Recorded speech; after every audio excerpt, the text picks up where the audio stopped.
Hi guys, I hope you're all doing really well. My name is Sarah and welcome back to What the Horror, the channel where we talk about horror movies old and new. So how are we all doing post-Halloween? Feeling like you're in that post-spooky season lull?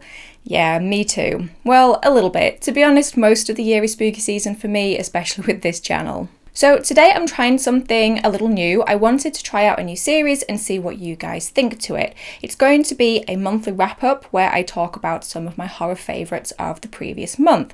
Things like new releases, rewatches, TV shows, and any exciting horror news or horror events that I went to. I'll also use it to talk about those horror movies that I didn't do a standalone episode for, but that I still have a few thoughts and opinions on. Okay, so starting off with news, and we actually had some pretty exciting horror news last month.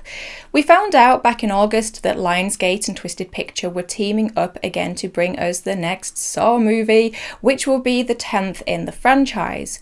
We were also told that the movie is set to be released on the 27th of October 2023 and will be directed by Kevin Grutert. I do apologise if I'm saying that name wrong. Kevin Grutert previously directed Saw 6 and Saw the Final Chapter, but he also edited Saw 1 to 5 and Jigsaw, so he's no stranger to the franchise. I've always loved how they keep it in the family, so to speak, with the people who were involved in creating these movies. While the movie's storyline is being kept under wraps, what we did learn in October is that Tobin Bell will be returning as John Kramer, or Jigsaw. It's also been said that John Kramer will feature more prominently in the 10th film, having only featured in flashback scenes since his character was killed off in Saw 3 back in 2006. Saw producers Mark Berg and Oren Kuhl said, "We have been listening to what the fans have been asking for and are hard at work planning a movie that Saw aficionados and horror fans alike will love." I, for one, am very excited. I love the Saw franchise,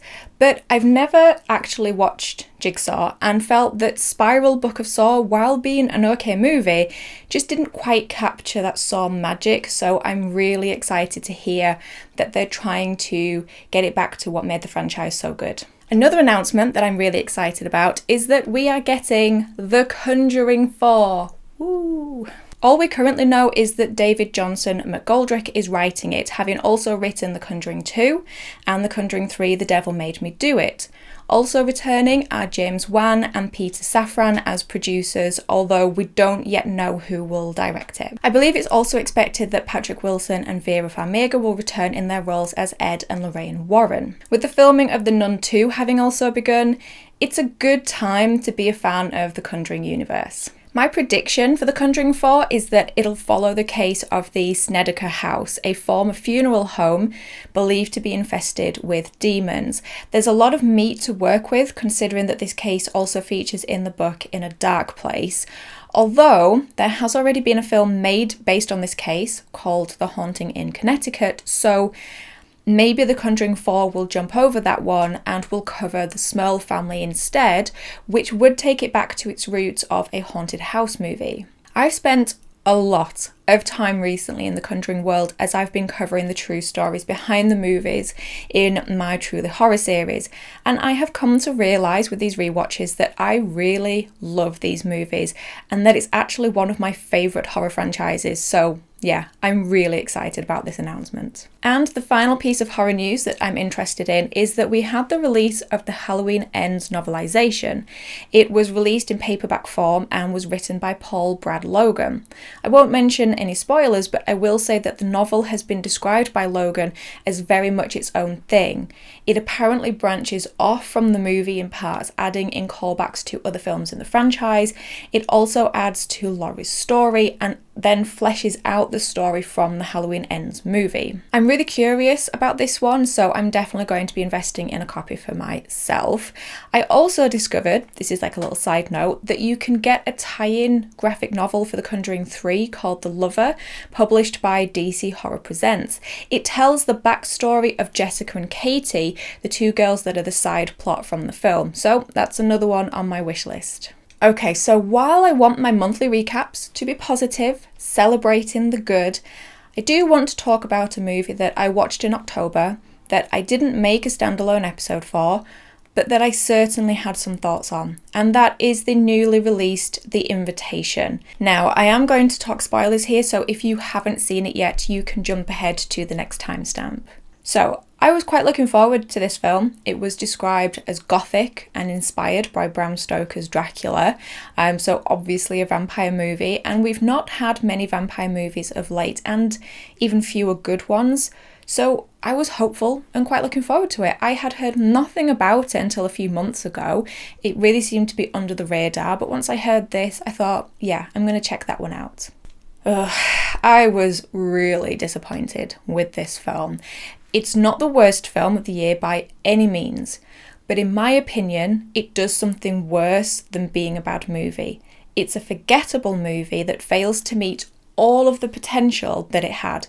It's frustrating because this could have been great. The twist of it being a vampire movie was spoilt by the trailer and the fact it was advertised as being based on Dracula. But you don't even actually get much vampire action. When you do eventually get to that part, the idea of these families giving the vamp women from their bloodline as wives in return for protection is much more interesting, in my opinion, than Evie's storyline. I would have liked to see more of that, even make it more of a period piece. And while Evie's story does obviously tie in with this, it's just grazed over and not explored in more detail. I also think that there's so much bad and lazy writing in this film. From little things, such as for some reason in the movie there's an airport in Whitby, and also for some reason Evie has never heard of or seen nesting dolls before, and now within this movie's universe it's a vampire wedding tradition or something like that. But then you've got bigger problems like how the movie has so much disdain for the British and accusing the whole country of being racist based off of actions of some of its ancestors hundreds of years ago, and how it writes these two women to be a huge contradiction. One minute they're intelligent women, cautious of strange men, and very smartly putting rules in place to try and keep Evie safe on her trip. But then in the next minute, you've got these two women swooning and going all gooey over a guy simply because he's rich and has a British accent. Look, I don't want to be too down on this movie. I don't like doing that. So I will end by praising how the movie looks.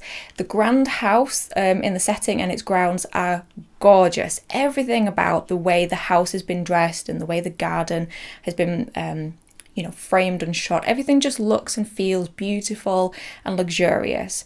I also think that it's lit really well, especially in the nighttime scenes where you've got the soft lighting, just highlighting the shapes and the shadows of the garden. So that was done really well. Okay, moving on to rewatches. Now, I don't often get to rewatch movies or just watch a movie for fun for me. Usually a lot of the films that I watch are for episodes on this channel, but I did fit in quite a few rewatches recently. During September and October, I rewatched all of the Halloween movies in preparation for Halloween Ends coming out, and I've also rewatched the Conjuring movies for my Truly Horror episodes. I really enjoyed rewatching Halloween 2018 because it just reminded me how good that one is.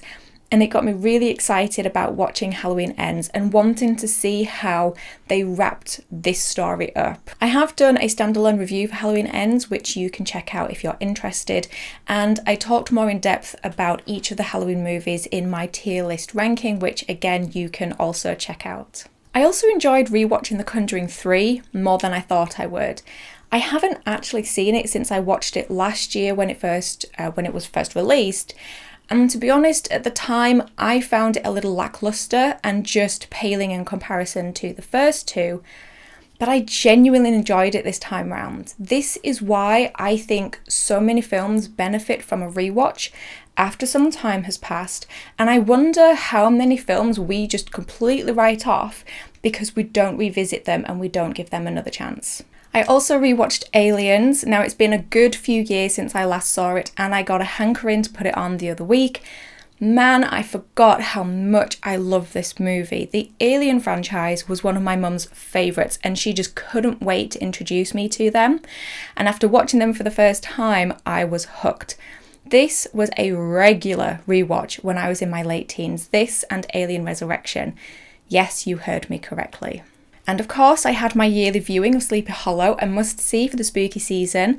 I spoke about this one in my best movies to watch for Halloween. Just everything about it screams this time of year. The period setting, the creepy woods, the almost monochromatic style with lots of mist and mood lighting. And I've said it before and I'll say it again, if you haven't watched a movie with Christina Ricci in it, is it even Halloween? And the other movie that I rewatched and mentioned in the best movies to watch this Halloween is The Crow, starring Brandon Lee. I watched this on the 30th of October, Devil's Night. It seemed fitting. This movie is something else and I love it. Like Sleepy Hollow, I love to watch this film around this time of year because of the aesthetic of it. It's really dark, gothic and brooding. And you know what? As much as I love the original, I am still interested in seeing this remake that they're making. While I was watching it this time, I kept thinking, yeah, I can see Bill Skarsgård doing this. No one could ever replace Brandon Lee in the role or what he brought to the role. But I think Bill Skarsgård could do a good job, so we'll see. I managed to watch 9 new releases this month, but we had so much being released in October at the cinema and on streaming, I just couldn't keep up with it all. Of the ones I did watch, the ones I enjoyed the most were the Hellraiser remake, which I have done a standalone review of. I think this one turned out to be one of the biggest surprises for me based on my excitement and expectation for it. Hellraiser isn't a film I've watched before and I was not anticipating the release of this remake, but I really enjoyed this one. Another new release I finally got round to watching was Bodies, Bodies, Bodies. Now I was looking forward to this one because I'd heard it was like a whodunit and I love a good whodunit. I hadn't seen the trailer or read anything about it, so I went in knowing it was a murder mystery and that Pete Davidson was in it. That was it. Again, this was one I really enjoyed.